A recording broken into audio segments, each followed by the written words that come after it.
holiday season creates a paradox for many of us. On the one hand, we're told, be happy, be joyful, engage in a way that produces merriment. But on the other, we're experiencing increases in stress, and many of us are dealing with loss, some pandemic related, some not.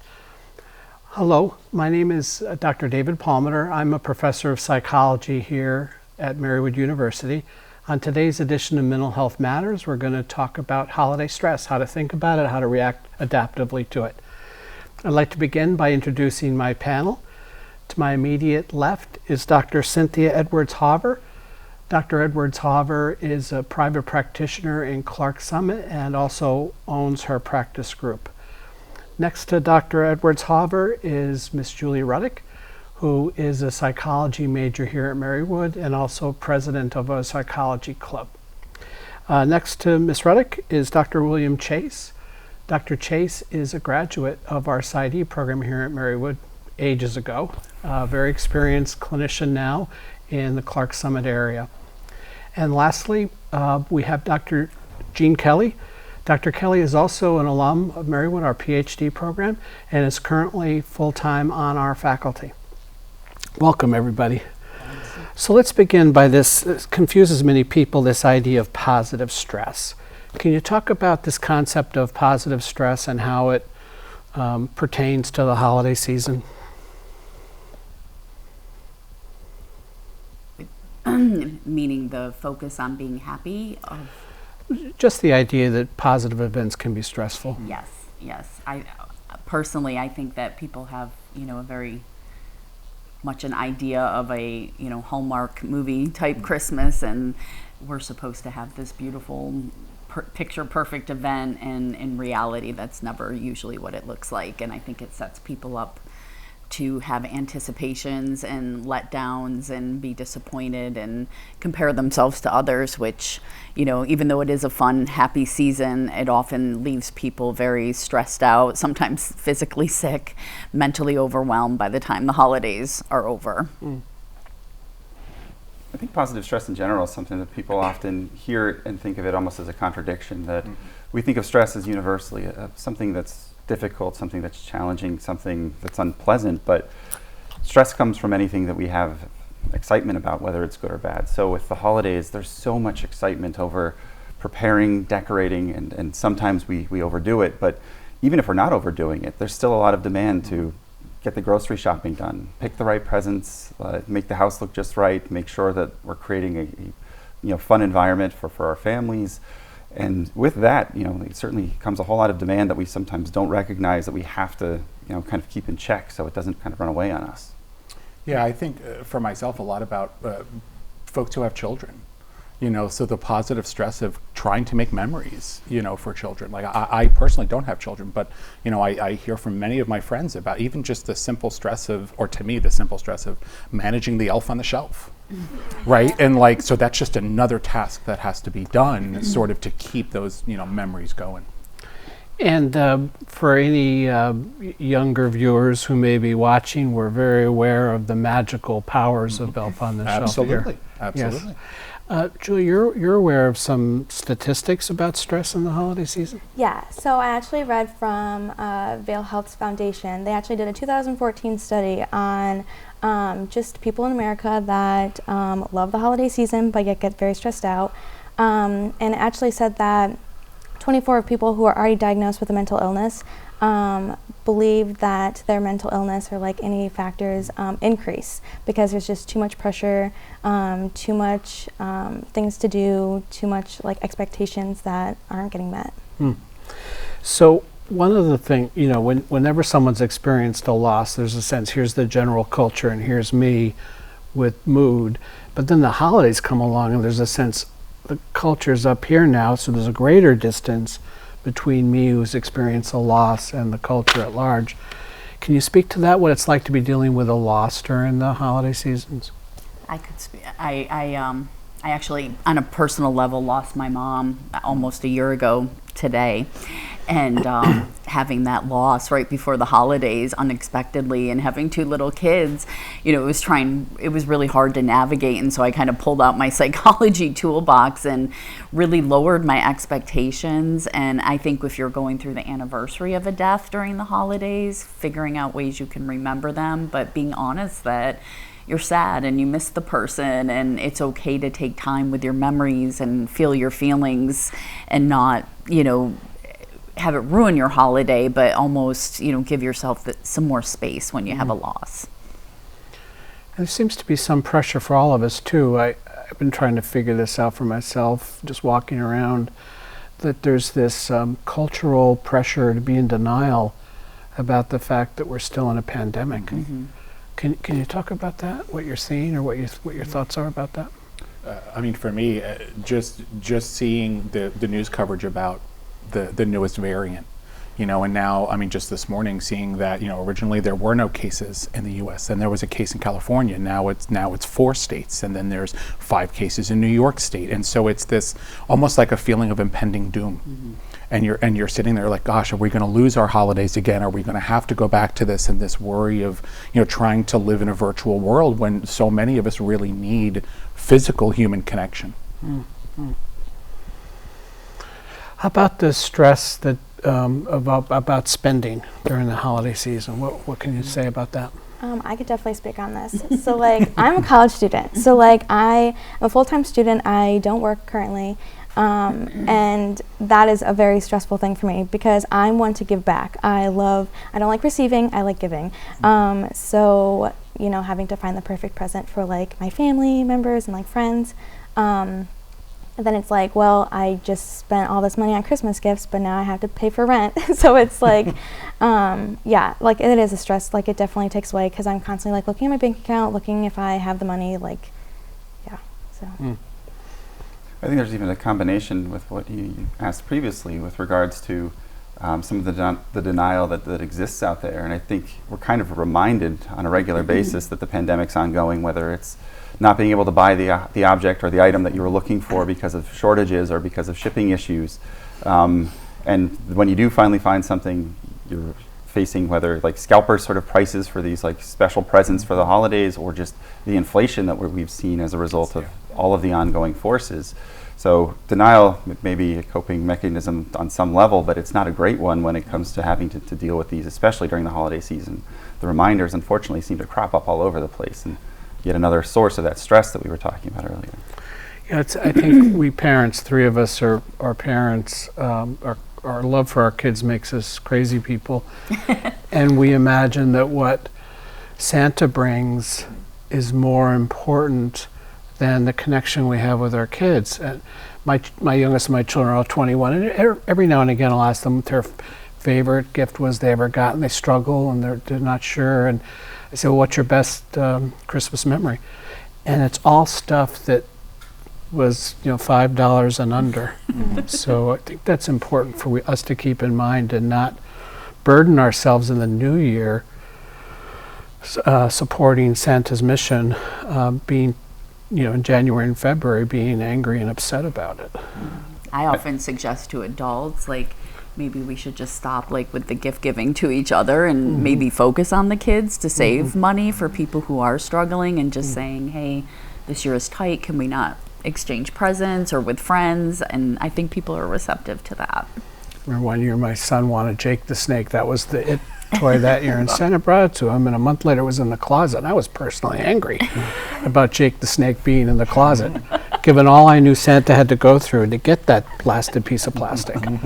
So I think it's funny, in the digital era, we seem to have forgotten a lot about the magical power of the big box. Yeah. Like, it's really easy for these quick gratification sort of gifts, but I think my kids would probably all like kind of think back to some moment when it wasn't necessarily a gift that they've received, but just having the big box that they were able to play with. And you know, that box, it's still to this day is amazing how it could become like the skyscraper, it could become the airplane, it could become the spaceship. Like it's, but it's things that, like, again, drive the memories instead of stuff. I think that.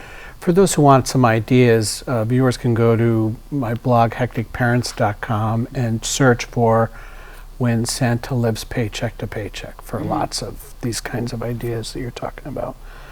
What about a lot of families, it seems, for the past 5-6 years have a new family dynamic they're dealing with, and that is the tribalism that our culture is now manifesting. Can you talk about that stress for families? It's almost become I don't want to say a punchline, but when I'm teaching in my general psych courses here at Marywood, for example, I'll bring up, okay, folks, get ready. It's going home for Thanksgiving, possibly. So are you going to be ready for severe differences of opinion? Right, that extended family member possibly coming to your house for Thanksgiving, or you going there, and you having just diametrically opposite viewpoints on really heady social topics. And like you said, our culture right now is very polarized, and it becomes very difficult sometimes to navigate that, or to maybe put that aside for that time, because it feels almost disingenuous. And there's stress that comes from that. You want to defend the things that you hold dear. And doing that in a family environment is really hard. Have you heard of any families asking that we avoid topic A, topic B? Have you heard about people doing that? How does that go? Depends on the family. I think most families, I think that's a great idea, is to just start it like we're not talking politics at the at the holiday event. But there's always that one person at the event that may try and drag you back in. But I think finding ways to politely say, now is not the time or place for it, or there's kids around, or doing things like that to just remove yourself. Then you referenced this a little bit earlier, Dr. Edwards, however, but about what I refer to as Clark Griswold syndrome, that lampoon character, Clark Griswold, who would have these big expectations for family events. He has the Christmas movie, and then reality creeps in. And I think that those movies are so popular because so many of we parent lunatics are like that when it comes to the holidays. Can you elaborate on what's real, though, compared to that image, like how common chaos and those kinds of things are? I think the Griswold's a great example, because his ideas, set off to make it perfect, but everything he does, is a mess, like the tree going through the window. And I think if we can just stop and maybe laugh about it instead of getting ourselves so stressed about it, and realizing, like, no one has that television movie of a Christmas. I mean, maybe there's the select few, I always tell clients, but the majority of people, there's some stress involved, and it's not pretty and perfect all the time. It's pretty much guaranteed, isn't it, that there's going to be some chaos. Like I remember that scene in The Christmas Story when the turkey goes on the floor. Like that's the kind of the typical thing that. And that's the stuff people tend to remember. That's fun. I always say making memories. So, 10 years from now, that's funny.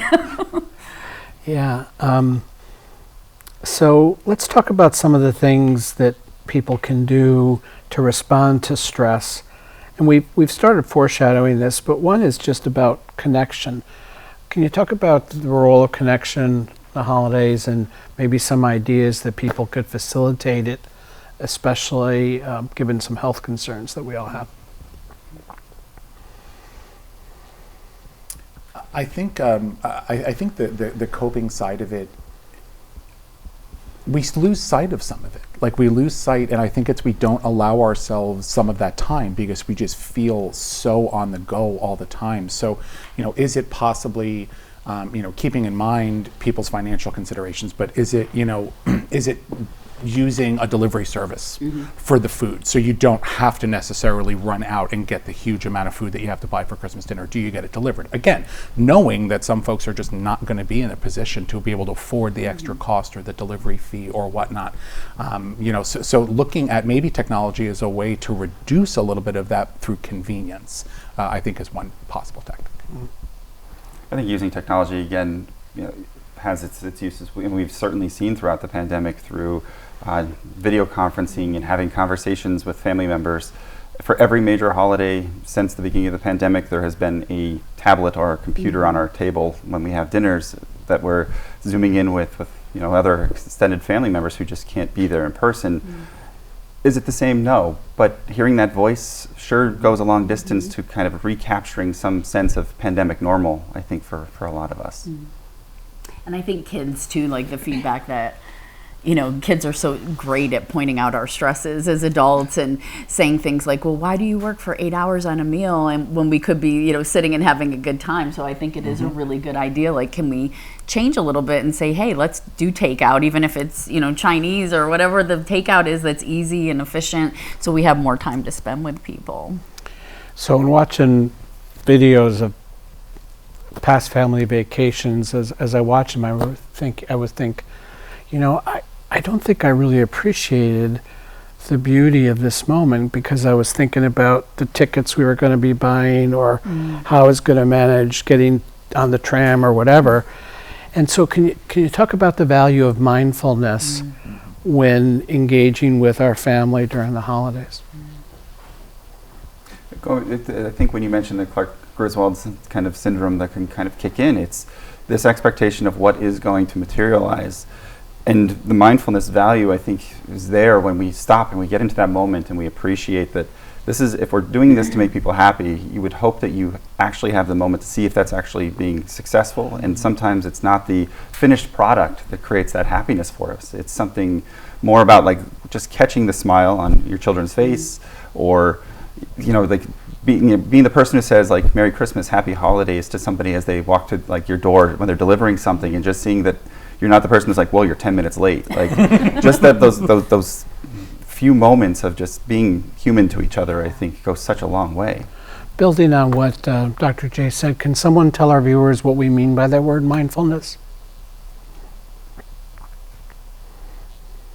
Well, from what I understand of it, personally, it's not a subject I've studied much, but being able to be present in the moment, to allow yourself to experience your feelings and then kind of let them move through if you need to. So for me, I think of that a lot when, particularly, I just think about Thanksgiving just, last week, and I was really in charge of a lot of the planning. So I wasn't able to stop and think. I was like, okay, great, it's 3:30, we only have one oven, I have to have the stuffing in at this time. And then you sit down to eat and you're so tired that you can't even just focus on how great that turkey was or how good that sweet potato tastes, because you're like, okay, I got to be done with this. I got to get pies out and people got this and coffee, and you can't just be present.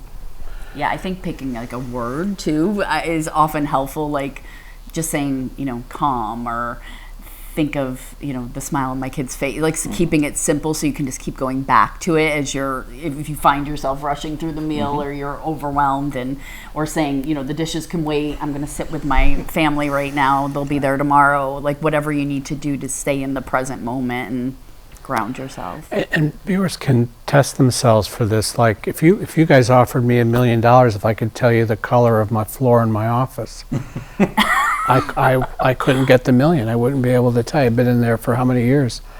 So can we do that when we're connecting with people? Just take a few minutes, use the word, sip our coffee, and just tune into the beauty of and the art of the moment.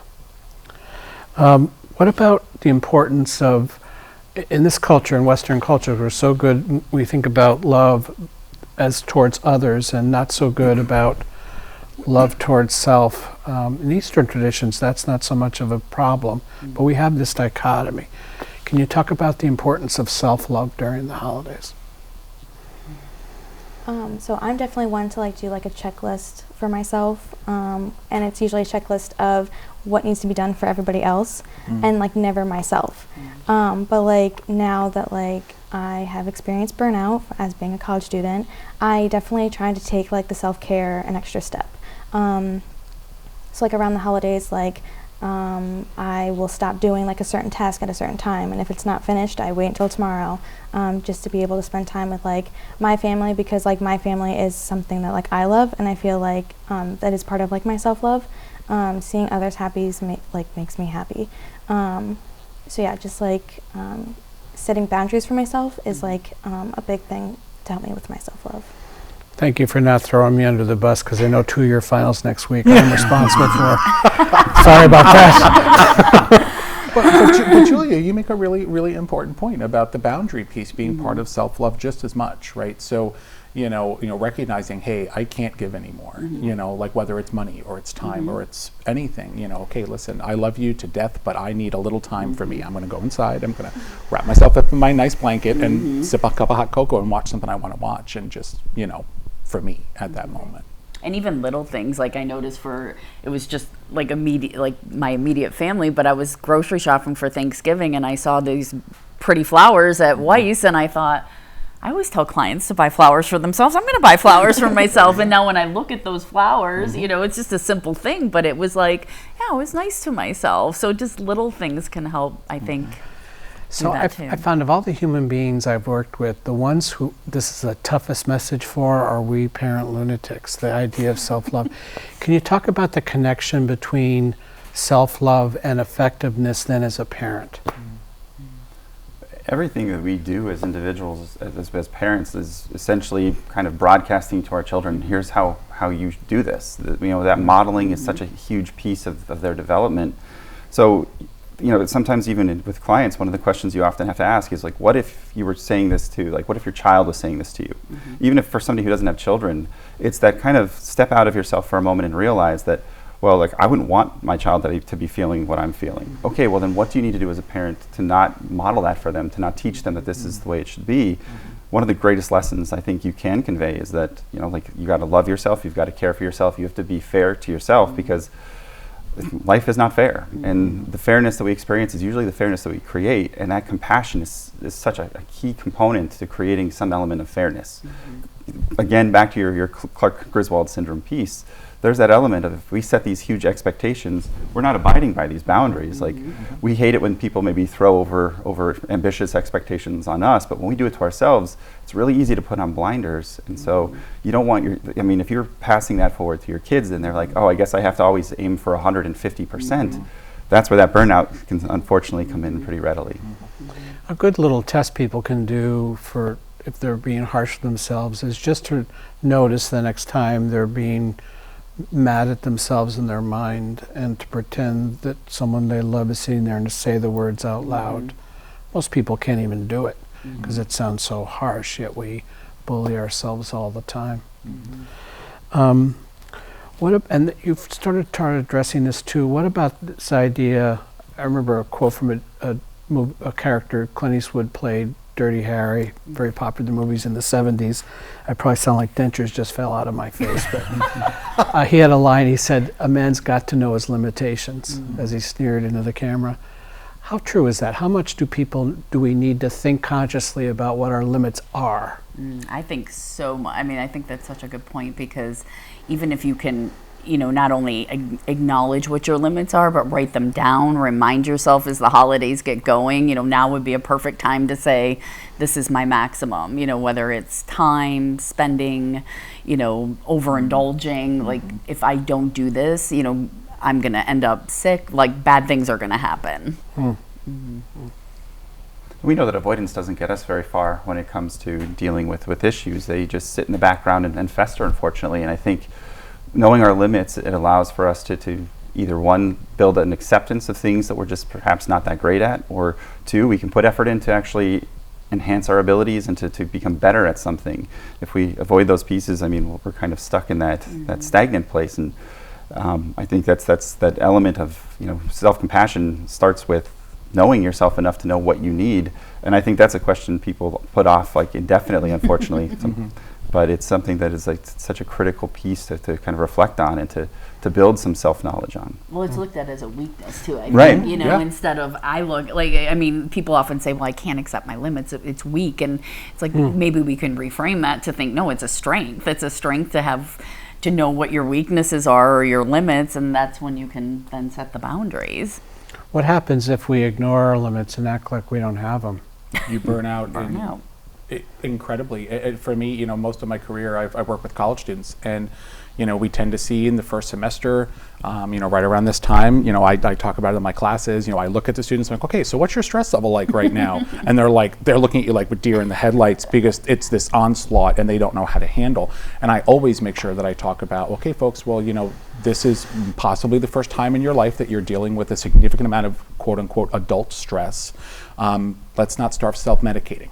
right? So like you need to recognize when you're feeling this way and not turn toward, you know, I mean, avoidance, it works in the short term, right? And I'll say, so, you know, it's Friday night, you had a bad day, you go out and you go to the bar and you have some drinks, maybe you overindulge, you cut up the next morning, the problem's still there, right? So let's not get into the pattern for college students at 18, 19 years old of using self-medication as a way to handle their stress. So those of us who are therapists routinely work with folks on their regrets. I'm struck by my own clients when they sort of think about their regrets, and I ask what percentage of them happened when your limits were in your rearview mirror and you were pushing past your limits.